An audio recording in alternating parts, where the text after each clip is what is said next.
Bonjour, vous écoutez Des SI et des Hommes, le podcast créé par Stratégie pour parler numérique, informatique, digitalisation, entrepreneuriat et bien d'autres sujets. Vous allez découvrir des conseils, des bonnes pratiques, des concepts clés à travers le témoignage de notre invité. Bonjour à toutes et tous, ravi de vous retrouver pour ce nouvel épisode de Des SI et des Hommes. J'ai le plaisir d'accueillir aujourd'hui Christophe Chaudier, formateur et consultant en méthodologie DevOps. Donc je te laisserai redéfinir ton poste et tes différentes missions. Aujourd'hui, on va parler de souveraineté numérique. On en entend beaucoup parler. Donc bonjour Christophe, merci d'avoir accepté mon invitation à participer à l'épisode de Des SI et des Hommes. Bienvenue chez nous. Avant de commencer, j'aimerais que tu nous fasses une petite présentation de toi, de qui tu es, ce que tu fais, quel est ton métier, ton parcours, la manière la plus simple possible, parce que je pense que déjà certains n'ont pas compris un mot. Donc voilà, je te laisse un petit peu te présenter. Ça marche, merci Nicolas pour l'invitation. Eh ben écoute, moi c'est Christophe, j'ai 44 ans aujourd'hui. Je suis freelance depuis 6 ans maintenant. Il y a longtemps, j'ai eu un BTS, puis après j'ai commencé à bosser, j'ai fait des SS2I, etc. Et puis je me suis aperçu en fait dans mon parcours que dans les services informatiques, il y avait beaucoup de friction. Par exemple entre les développeurs et les personnes qui géraient les systèmes d'information, il y avait des frictions, ils s'entendaient pas, ils se comprenaient pas. Et ça empêchait les sociétés de pouvoir aller plus loin. Et du coup, je me suis lancé en freelance, je me suis posé des questions, savoir qu'est-ce qu'on pouvait faire pour améliorer tout ça. Et c'est là où j'en suis venu à m'intéresser au mouvement DevOps, le mouvement qui vise à faire collaborer les développeurs et ce qu'on appelle communément les Ops, les personnes qui s'occupent de l'opérationnel. Et donc depuis, j'ai fait pas mal de prestations en administration système, mais aujourd'hui je fais plutôt ce qu'on appelle du mentorat. Enfin, ce que j'appelle du mentorat, c'est du conseil et de la formation et de l'accompagnement des équipes pour justement les aider à inclure cette méthodologie DevOps dans leur méthode de travail, pour les aider à collaborer. Je fais beaucoup d'autres choses, j'ai une chaîne YouTube et un podcast dans lequel je parle, donc je fais de la veille, on parle aussi beaucoup de souveraineté numérique, parce que j'estime qu'il est intéressant de s'intéresser justement à nos pépites françaises et à ne pas être dépendant en fait des puissances extérieures pour pouvoir justement héberger nos applications. C'est aussi pour ça que je voulais, on en avait parlé depuis assez longtemps, que je voulais t'inviter à un podcast parce que t'as ce côté où tu veux mettre en avant et utiliser nos pépites françaises, qu'on en a quand même beaucoup, et c'est là aussi où il y a le lien avec la souveraineté numérique, mais ça on y reviendra après. Puis je vais t'avouer aussi, je suis un peu stressé, car t'as, comme tu l'as dit, un animateur d'un podcast de la communauté des compagnons du DevOps, qui a très nombreux épisodes, donc je mettrai tous les liens dans les commentaires pour que les gens puissent te retrouver ces liens, mais voilà, j'ai beaucoup écouté tes podcasts, et on va voir si j'arrive à tenir par rapport à toi. J'aime bien poser une petite question à mes invités au début, une petite question toute simple, c'est quel est ton premier souvenir d'informatique ou de numérique ? Wow. Je pense que je devais avoir 3 ans. D'accord.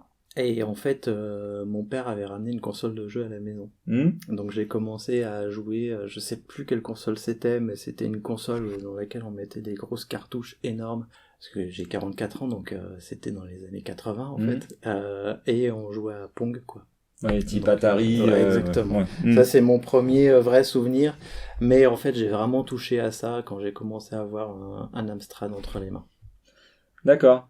C'est vrai que moi aussi j'ai joué assez, parce qu'on n'est pas très loin en termes d'âge, et j'ai joué à ces consoles de jeux. Et ouais, c'était la première découverte un peu de ce monde numérique et informatique. Exactement.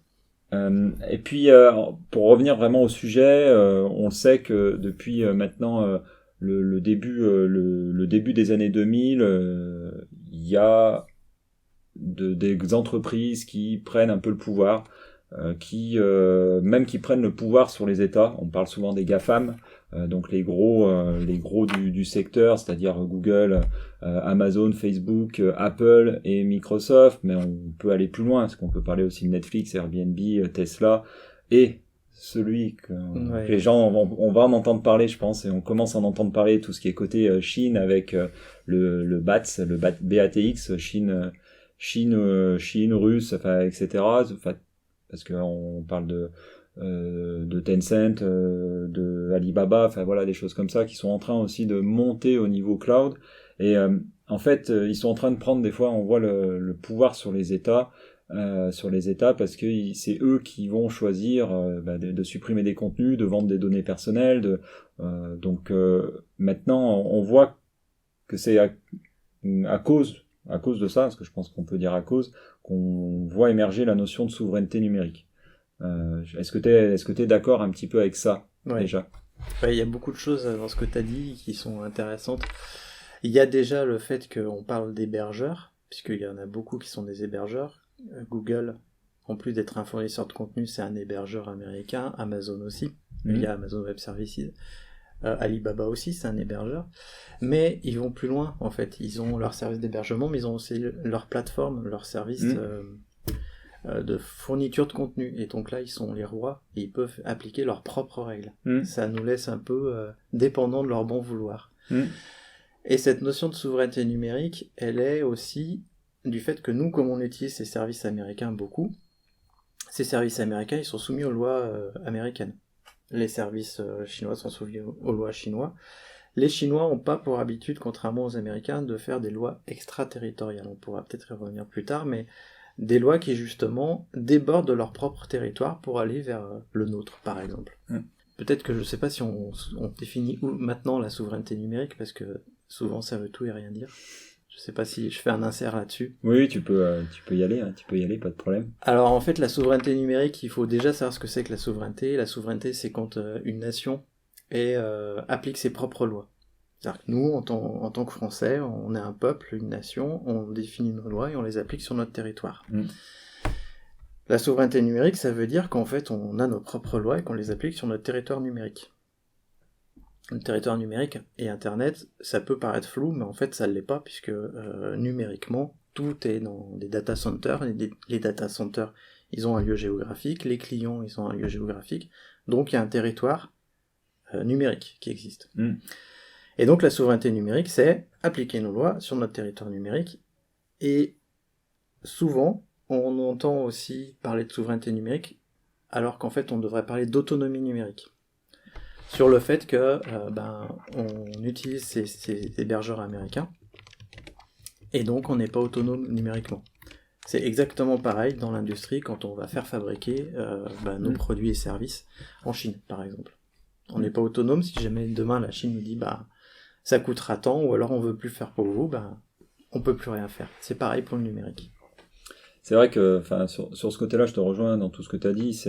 Je prends un exemple, je sais pas si tu l'as vu, le film sur Netflix, justement, Derrière nos écrans de fumée, sur la façon dont les réseaux sociaux, parce que là on parle surtout des réseaux sociaux, ont tendance à nous manipuler, à nous faire, à nous donner des informations ou des suggestions de lecture.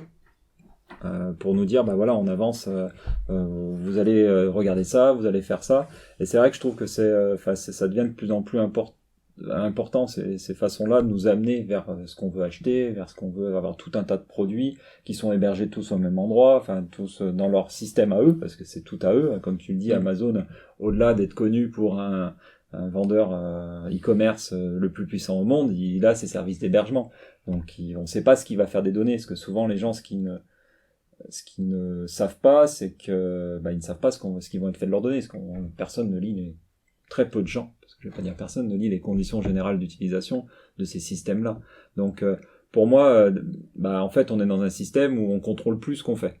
On sait plus où c'est, et on est dans des états, comme on va dire, souverains, qui s'appellent Amazon, qui s'appellent Apple, qui s'appellent Alibaba, peu importe le nom, et qui vont gérer leurs propres règles. Et je sais pas si aussi t'es d'accord, mais la souveraineté numérique est arrivée sur une préoccupation de certaines personnes, certains utilisateurs, parce que des utilisateurs, il y en a quand même sur Internet 4,5 milliards à peu près, de ces peuples, de communautés d'utilisateurs, d'États, d'individus, de perdre leur contrôle de leur destin finalement, et de plus savoir ce qu'ils vont être, parce que perdre ces données, c'est demain être facilement vendu à d'autres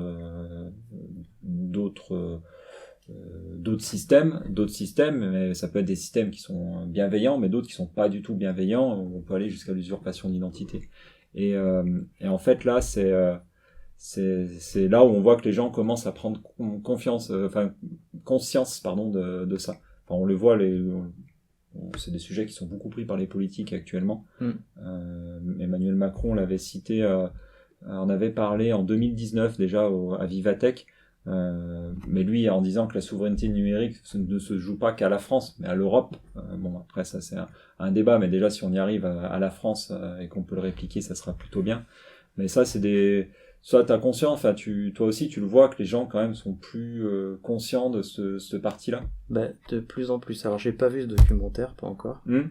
Après j'en ai vu d'autres, pas mal, notamment sur les scandales de Cambridge Analytica, aussi sur Netflix d'ailleurs. Oui, alors beaucoup parce que ça fait depuis 2019, j'avais écrit un article justement sur pourquoi est-ce que les gens ne devraient pas utiliser Amazon Web Services, Google Cloud ou autre.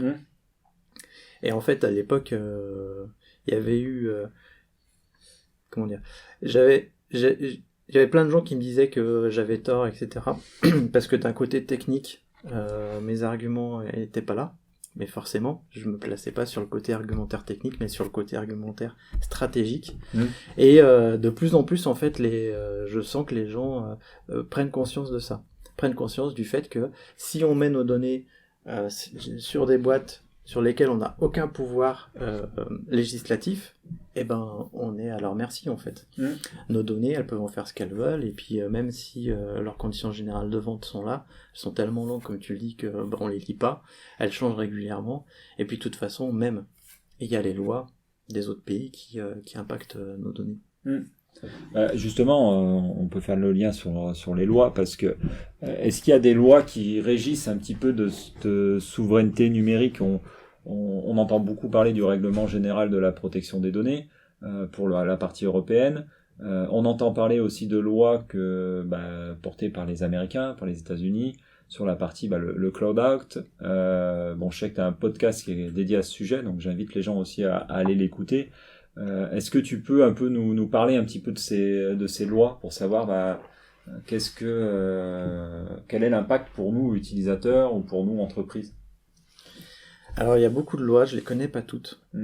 On parle souvent du Cloud Act, mais il y en a plein en fait, parce que le Cloud Act c'est un peu le sommet de l'iceberg, et en fait derrière il y a plein d'autres lois, et à chaque fois j'en apprends des nouvelles. En fait c'est des lois qui autorisent les États-Unis à forcer les hébergeurs cloud à filer les données de leurs clients. Pour faire simple, on peut s'arrêter là. Après il y a beaucoup d'autres lois qui justement vont très très loin. C'est-à-dire si je donne un exemple, moi j'achète un service français qui est hébergé en cloud aux États-Unis. Les États-Unis peuvent savoir peuvent connaître les données que j'y mets dessus. Ouais. Alors on peut prendre un exemple qui est parfaitement d'actualité. Prenons Doctolib. Doctolib, qui gère les prises de rendez-vous de n'importe quel service de santé et la vaccination aujourd'hui en France. Doctolib est émergé chez Amazon Web Services. Ce qui fait que, de fait, Amazon Web Services est au courant de toutes les données qui sont maintenues par Doctolib, puisque ils vont les mettre dans les bases de données, etc. Alors certains pourront me dire oui mais c'est chiffré, très bien, sauf que un chiffrement ça se casse, ça peut prendre du temps, mais bon, ça peut se casser, ou alors il y a des données qui sont à un moment donné non chiffrées. Est-ce que demain Amazon Web Services va avoir un intérêt à capter ces données-là? Aujourd'hui ils l'ont pas, mais demain est-ce que ça peut être le cas? Ou prenons, je sais pas moi, l'exemple de quelqu'un qui fait un service concurrent à une pépite américaine. Si ce service concurrent commence à prendre beaucoup de parts en termes internationaux, est-ce que les Américains vont pas justement utiliser le Cloud Act pour prendre les données de ce service-là et dire c'est un ennemi de l'économie américaine, et donc on va essayer de le faire fermer. D'accord, c'est vrai que ça on entend beaucoup parler, on parle du Cloud Act, du Patriot Act, toutes ces choses-là, qui ont été beaucoup révélées, si je me trompe pas, beaucoup au moment du scandale Snowden, où on a vu tout ce qui pouvait être vu par tout le monde, on va dire, au niveau des États-Unis, et que ça pouvait aller très loin. Tu parlais aussi tout à l'heure de tous les scandales qu'il y a pu avoir autour de j'ai oublié le nom. Cambridge Analytica. Cambridge Analytica. Il y a aussi tout ce qui est autour du Football Leaks, tout ce qui se tombe là où en fait on arrive à trouver facilement de l'information. C'est vrai qu'il y a une loi qui est en Europe, qui existe, donc qui est ni plus ni moins que le renforcement d'une de nos lois qui existe depuis 78, la loi informatique et liberté. Est-ce que la RGPD fait tendre vers une souveraineté numérique ? Je sais pas. La RGPD, c'est une loi qui est très intéressante. La philosophie, en tout cas, qu'il y a derrière, est très bien. Après, la mettre en place, c'est compliqué, parce que ça te demande de regarder tout ce que tu gères comme données personnelles, comment tu les transcris, comment tu les sécurises, etc. Donc ça, c'est très bien. Par contre, est-ce que ça nous protège ? Je sais pas. Parce que, de toute façon, la RGPD, les gros, ils peuvent appliquer la RGPD. Après, je sais pas si tu sais, mais il y a le Privacy Shield qui était c'était pas une loi, mais c'était un contrat en fait entre l'Europe et les États-Unis qui autorisait les données à transiter. Ce contrat ou ce traité a été abrogé l'an dernier. Et depuis, les choses n'ont pas changé. Alors qu'en théorie, les données qui sont hébergées des Européens sur des plateformes internationales comme Facebook, Twitter, etc. devraient être gérées sur des data centers européens par des Européens. J'ai pas l'impression que ce soit le cas. En tout cas, on sait pas. Je suis pas sûr que Facebook ait bien séparé les choses. Donc, est-ce que en fait c'est pas un coup d'épée dans l'eau ou je ne sais quoi. En tout cas, il y a des choses. Enfin, il faut vraiment se poser ces questions-là. C'est est-ce que nos données sont en sécurité chez ces personnes-là. Et donc justement, si déjà on se pose ces questions-là, c'est peut-être qu'il faut trouver d'autres solutions.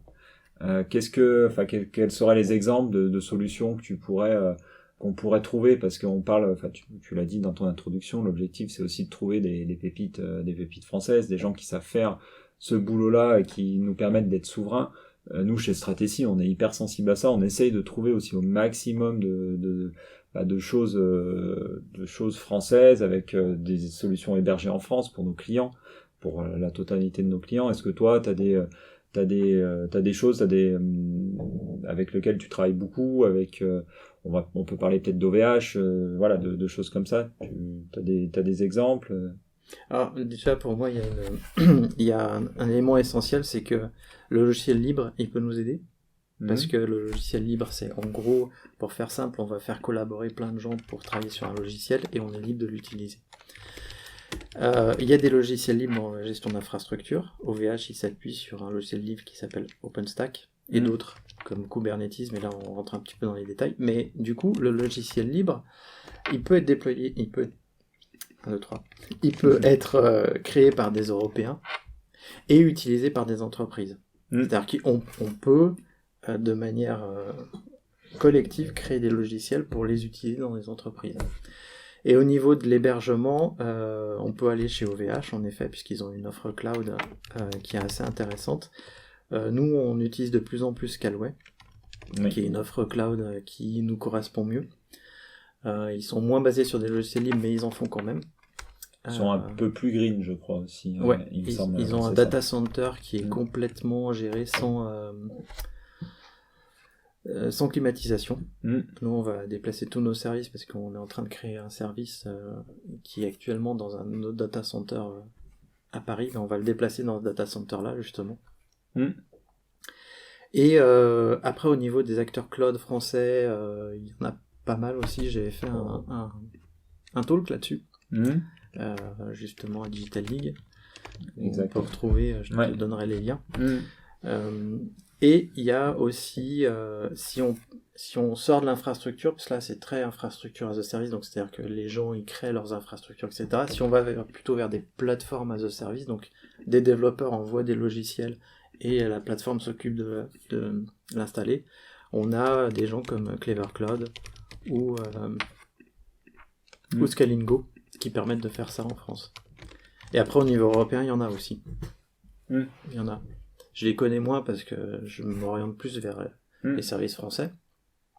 Mais il y a des solutions en Europe.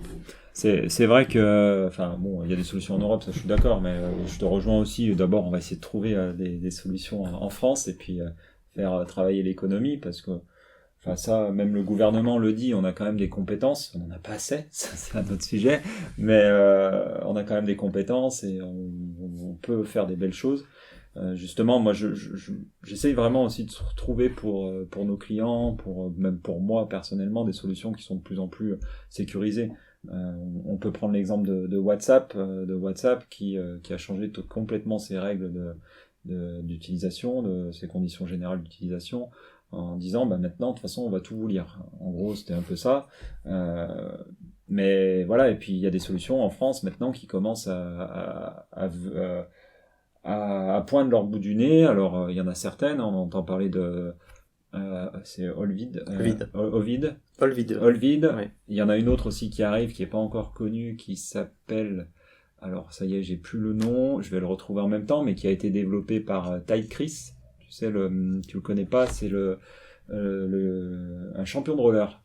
Non, voilà, un champion de roller qui avait descendu la Tour Eiffel en roller, tout Montmartre, enfin voilà, un gros champion, et en fait il s'est rerouté vers la tech. Voilà, il s'est rerouté vers la tech, il a créé 2 entreprises qui fonctionnent plutôt bien, une qui s'appelle On-Off, qui permet sans deuxième carte SIM de faire d'avoir un deuxième numéro d'appel. Donc c'est une application, donc il est devenu opérateur. Enfin, bon, voilà. Il y a tout un sujet autour de lui qui est hyper intéressant, et une autre qui est la création d'un WhatsApp français. Voilà, donc qui est, alors je ne sais pas s'il l'est encore, mais qui est en train d'être validé, donc ça s'appelle Album.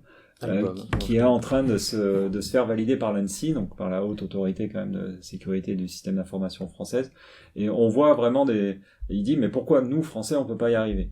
Donc, au-delà de créer le nouvel outil, donc en plus, il a vu des choses qui n'étaient pas, par rapport à l'utilisation des gens, par rapport à WhatsApp, mais en plus, voilà, qui est hébergé en France avec des solutions françaises, qui est maintenue par des Français, etc. Parce que, comme tu le dis, tu as le côté logiciel libre, tu as le côté hébergement, tu as le côté tous les acteurs cloud que tu peux avoir. Et après, voilà, il y a aussi toute la couche au-dessus et, de commercialisation, de développement, etc. qui est hyper important. Et on essaie vraiment, nous, chez Stratecy, d'aller trouver tous ces logiciels au maximum français, que ce soit libre ou pas. Il y a aussi des solutions... non libres qui sont bonnes, qui sont très bonnes et qui sont en France.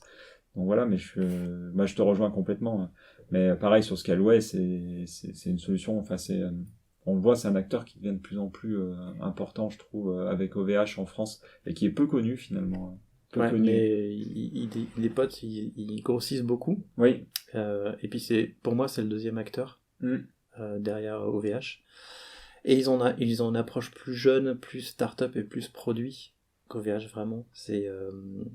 Puis bon, on pourrait parler du support, mais je suis pas là pour taper sur les gens. Par contre, il y a un truc que tu as dit, que moi, ça fait longtemps que je travaille le sujet, et j'ai rarement l'occasion d'en parler, c'est le côté économique de la souveraineté numérique. En fait, ce qu'on se rend pas compte, c'est qu'en allant vers des services américains comme ça, et c'est pareil pour l'industrie, dès qu'on fait appel à des prestataires extérieurs, en fait, notre monnaie et notre économie part vers des pays étrangers. C'est encore pire avec les acteurs comme Google, Amazon et Azure, parce que c'est la double peine pour nous. Non seulement on les paye, donc on fait sortir de l'argent de la communauté économique européenne ou de la France, mais en plus ces gens-là, comme ils font de l'évasion fiscale, on n'a même pas leur retour fiscal de ça. Donc c'est la double peine pour nous, on fait sortir de l'argent et en plus on ne le récupère pas en termes de fiscalité. Mais oui, ça je te rejoins, j'ai un peu le parallèle. Moi je je suis beaucoup le monde sportif, et sur le football par exemple, où en fait t'as une grosse économie autour du foot en France, et que t'as beaucoup d'investisseurs qui arrivent de l'étranger. Mais en fait, on n'achète pas, enfin on fait pas tourner l'économie française, qu'on va acheter tous les grands joueurs du monde, mais on va pas aller chercher le jeune joueur qui est en France, pas assez. Donc en fait, l'argent sort au bout d'un moment, même si derrière, un club comme Paris Saint-Germain va générer beaucoup d'impôts, beaucoup de taxes, beaucoup de charges salariales, etc. Donc qui vont revenir à l'État. Mais c'est pareil, moi je dis pour la partie informatique, parce que finalement tu vas donner de l'argent à d'autres qui ne payent pas ou peu leurs impôts en France. Parce que bon, on sent qu'on essaye de les faire bouger, mais c'est compliqué. Je pense que c'est compliqué, parce qu'il y a beaucoup de lobby derrière. Voilà, c'est compliqué. Il faut y aller, je pense, sur la pointe des pieds. Voilà. Et jusqu'à preuve du contraire, Scalway ou OVH ne font pas encore d'évasion fiscale. Oui. Peut-être qu'un jour ils le feront, mais ce jour-là, on pourra leur taper dessus. Oui, c'est sûr. Il y a aussi quelque chose que tu as dit qui me semble intéressant, c'est pourquoi est-ce qu'on n'y arrive pas en France ? Et en fait, je suis pas certain qu'en fait on ne puisse pas y arriver. Je pense que c'est des barrières qu'on se met. Parce que, mine de rien, quand on regarde la France, c'est un tout petit pays, minuscule, on est quand même une des grandes puissances mondiales. Un aussi petit pays, quand il arrive à rayonner comme ça, c'est qu'il y a des atouts derrière. Et pas que la culture ou que la bouffe. Il n'y a pas que ça. Je veux dire, quand tu vas à la Silicon Valley, t'entends parler français. J'y suis pas allé, mais je sais qu'il y a plein de Français là-bas. Pourquoi ? Parce qu'on forme des gens et qui sont bien formés. Donc pourquoi est-ce qu'ils partent ? Première chose. Est-ce qu'on peut les garder en France ? Et est-ce qu'on peut faire des choses avec ces gens-là ? Moi, je pense que oui. Et je pense que c'est à la fois un problème de volonté politique et à la fois un problème de bashing des techs. Parce que moi, je suis un tech, j'ai fait toutes les grandes boîtes, et je vois très bien comment les boîtes traitent les techs, les gens qui font du développement ou les gens qui font de l'infrastructure. Parce qu'on est des petites mains, etc. Chose qui a tendance à changer quand tu deviens freelance, parce que tu viens les aider sur des points précis, etc. Et tu t'aperçois que bon. Mais néanmoins, il y a une reconnaissance de la tech qui n'existe pas en France, ou très peu. Et je pense qu'il y a aussi cette mentalité-là qui fait qu'on n'est pas bon en termes d'entreprise tech. Parce que c'est, je sais pas d'où ça vient, mais... Après, pour rebondir là, sur ce que je te disais tout à l'heure sur Ty Chris, que j'ai écouté sur un podcast, là, le Gratin, il disait il y a peut-être aussi un problème que en France on a une culture de l'échec aussi qui est différente des États-Unis. C'est-à-dire aux États-Unis ils hésitent pas à se lancer dans des boîtes, les investisseurs, et ça marche ou ça marche pas. Enfin voilà, il y a une culture de l'échec qui est complètement différente. En France on prend moins de risques, donc on ose moins investir dans certaines structures, et finalement on loupe peut-être des choses parce qu'il y a des idées, tu l'as dit, il y a des idées, en plus on a les compétences, même si on n'en a pas assez, mais ça voilà, mais peut-être parce qu'il y en a qui partent aussi à l'étranger, donc ça il va falloir le trouver. Et puis oui, il y a une volonté politique qu'il n'y avait pas avant. On sent que là, il y a quand même un peu plus de choses. Bon, après, il y a le Covid qui, malheureusement, floute un peu tout ce qui se peut se faire, mais il y a déjà eu le plan de relance aide un peu les entreprises, les PME à se développer grâce au numérique. Tu as aussi un plan qui a été développé pour la partie cyber. On a aussi un plan, je ne sais pas, peut-être pour l'intelligence artificielle, mais ça je suis pas sûr. Mais il y a de l'argent qui est mis quand même pour former, pour avoir des compétences, et puis après pour développer aussi certaines entreprises. Ouais, mais ça va pas assez loin en fait. Oui. Parce que la commande publique, elle est verrouillée par des lois européennes qui font que en fait, la commande publique, elle est ouverte à tout le monde. Et donc ça va forcément aller vers probablement souvent le moins cher. Et le moins cher reste encore les grosses entreprises qui peuvent se le permettre. Et donc là, il y avait, justement, j'en ai parlé dans je vais en parler dans un futur podcast qui va sortir normalement jeudi, au moment où on enregistre, donc demain. Justement, il y a le Conseil national du logiciel libre qui a fait un rapport sur le logiciel libre et l'État français. Et il pointe du doigt un truc qui est assez important, c'est la dépense publique, elle peut s'orienter d'une manière à faire changer complètement un pays. Et donc là, c'est des questions aussi politiques pour moi. Est-ce qu'on veut vraiment notre souveraineté ? Et si oui, pourquoi est-ce qu'on va aller acheter des choses chez Microsoft, prendre des licences chez Microsoft régulièrement, C'est pas nouveau. Hein. On sait que l'éducation nationale est un gros client de Microsoft. Oui. Pourquoi est-ce que, dans ce cas-là, s'il y a une volonté politique, il n'y a pas une transcription dans les faits? Pourquoi est-ce qu'on ne va pas orienter la dépense publique vers des acteurs français, vers du logiciel libre, qui soit peut-être pas français, ou des acteurs même européens, hein? Je sais plus quel ministère l'a demandé, c'est le ministère de l'enseignement supérieur, qui a demandé à tous les universités, enfin tous ceux qui dépendent d'eux, de ne plus utiliser de système de visioconférence étranger, américain. Donc on leur a demandé, dans la note c'est écrit, vous avez des solutions en France qui existent, et là j'ai un blanc complet, pourtant je les connais très bien ces solutions de visioconférence qui existent et qui vont vous permettre de faire la même chose que certaines solutions américaines. Et ça c'est une obligation maintenant qui est en face, donc je sais que on enseigne tous les deux à Télécom Saint-Étienne, et j'en ai discuté avec le DSI, donc Pierre-Yves Fraisse, sur ce sujet-là. Il dit oui, ça va changer, mais bon, nous on dépend de l'université, donc il faut d'abord qu'on le mette en place, enfin que ça soit mis en place, etc., etc. Mais on commence des fois à avoir cette volonté. On l'avait vu il y a quelques années, hein, mais quand je dis il y a quelques années, c'était il y a 10-15 ans, où certains ministères avec du LibreOffice. Voilà. Oui. Avec du LibreOffice, donc après ils sont revenus, parce que bon, après, ça c'est un débat qu'on fera pas là. C'est vrai que je pense qu'on peut mettre à part cette partie bureautique, parce que Microsoft Office reste encore devant au niveau fonctionnalité, etc., par rapport à peut-être du LibreOffice, et encore, à voir, suivant l'usage qu'on a. Oui, c'est ça. C'est souvent dans l'usage qu'on a, parce que si c'était pour faire juste un courrier LibreOffice ira très bien, mais si c'est pour aller plus loin, c'est sûr que... C'est souvent ce que je mets en avant, c'est tout le monde nous dit Amazon Web Services, pour revenir sur les cloud providers. Amazon Web Services, c'est super, ils ont les meilleurs services. Enfin, il y a personne qui arrive à leur niveau. Je suis d'accord. Personne n'arrive à leur niveau. Mais est-ce qu'on a tous des Ferrari? Est-ce qu'on a tous des Porsche? Est-ce qu'on a tous des... Non. Parce qu'en fait, on a une voiture qui s'adapte à nos besoins. Pourquoi est-ce que pour le cloud, c'est pas pareil? Pourquoi est-ce qu'on va pas vers le cloud qui s'adapte à nos besoins en se posant des questions? Peut-être parce que ça demande trop de temps de se poser des questions, ou peut-être que, en fait, tout le monde veut le meilleur dans la tech. Et puis, on parlait tout à l'heure de la partie économique.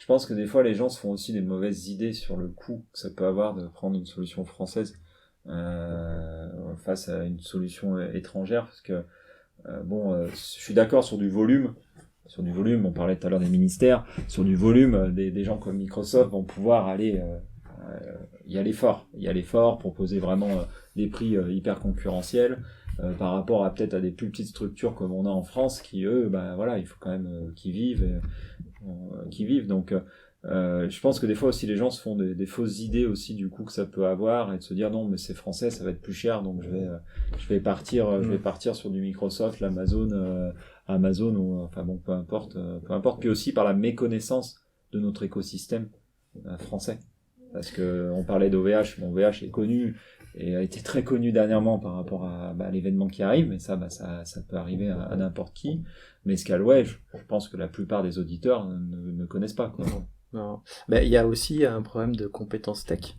J'en parlais avec Scalingo et je lui disais, si vous voulez que les gens aillent chez vous, il faut que les indépendants ou que les personnes qui gèrent les infrastructures, elles soient formées à vos outils.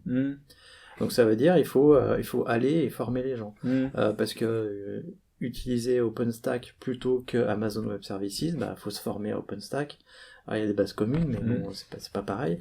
Utiliser Scalway, c'est pareil, il faut se former à leurs outils. Donc il faut que les techs, nous, on se forme à ces outils-là. Nous, on a décidé, chez nous, donc chez l'Hydra, de se focaliser sur les acteurs français, donc OpenStack, Kubernetes et Scalway. Kubernetes étant une solution libre, on la retrouve de partout, donc il n'y a pas de problème.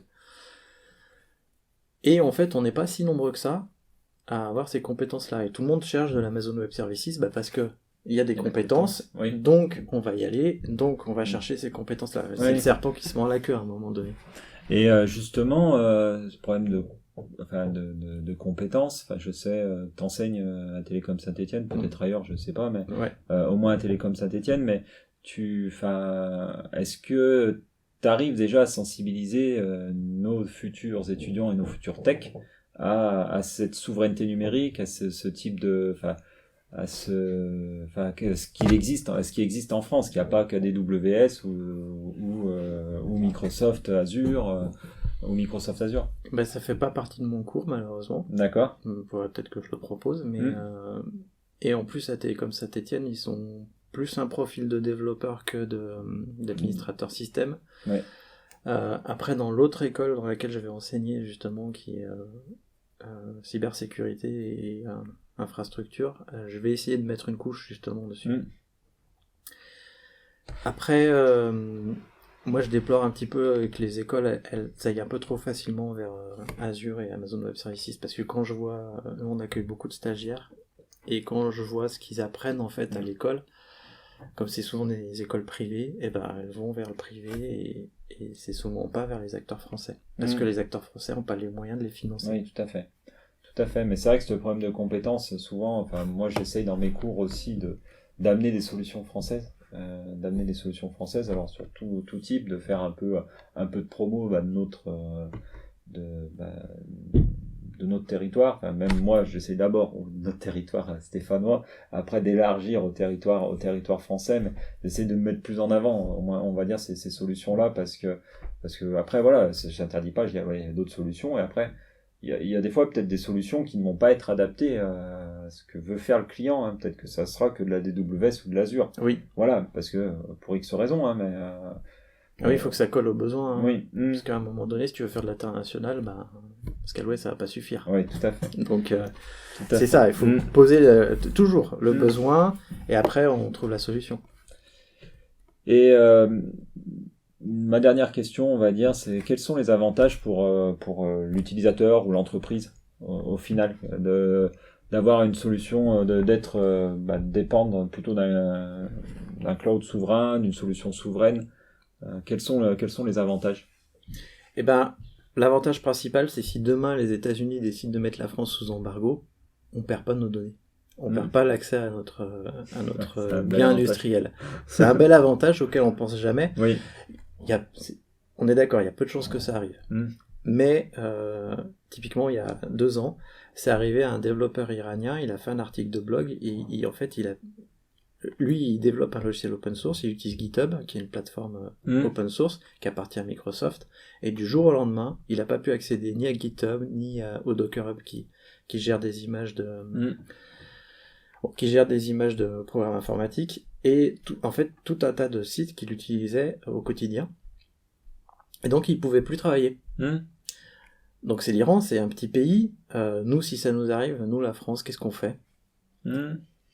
Eh ben, je me suis posé cette question-là, et donc je me suis dit, il faut qu'on arrive à s'en sortir autrement. C'est un premier avantage. Le deuxième avantage, c'est que ces gens-là, ils sont à l'écoute. Typiquement, moi, j'ai demandé à visiter un data center chez Scaleway, et ils se sont arrangés pour que je puisse le faire. Et puis, ils le font régulièrement. Ils communiquent aussi en anglais et en français. Ils sont plus proches de leurs clients, je trouve, puisque Amazon Web Services... moi, j'ai pas beaucoup de rapports avec eux, même quand je travaillais avec eux. Et surtout, on soutient l'économie française. Oui, c'est surtout ça qui est aussi important. Donc, à un moment donné, on peut pas se plaindre on n'a pas de sous en France si on continue à filer nos sous aux Américains. Ou aux Chinois. Ou aux Chinois. Parce que c'est vrai qu'on en parle beaucoup des Américains, parce qu'ils sont, pour l'instant, c'est les devants, mais on sent poindre les Chinois qui arrivent. Comme tu dis, Alibaba, c'est pareil. C'est le même système qu'Amazon, finalement. C'est d'abord du e-commerce fort, et puis derrière, après, on va proposer plein d'autres services comme du cloud. Exactement. Mais d'ailleurs, Amazon, ils font le plus gros chiffre d'affaires, c'est leur service cloud. Hein. C'est même plus la vente.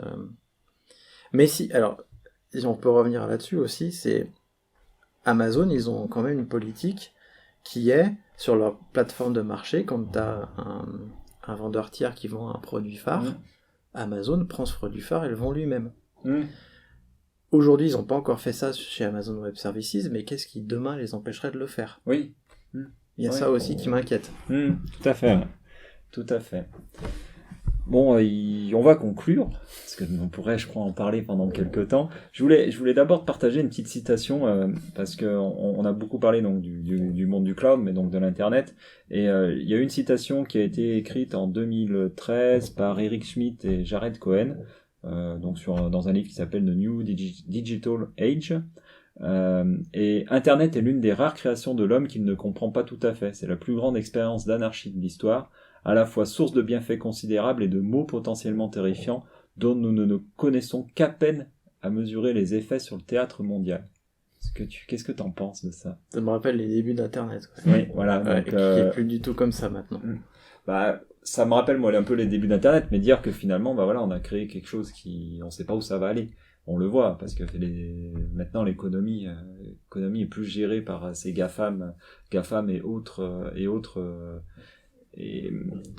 structures d'autres pays.